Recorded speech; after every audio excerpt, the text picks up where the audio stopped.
Tired of faded LED screen? Journey your rental profits. What is the damage and downtime could finish?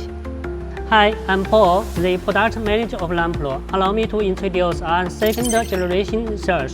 Conventional asymmetric screen core operation that picks means cost repair and loss rental. However, the second generation totally changes the game. 1.5 and 1.9 use MIP technology for unbreakable peaks.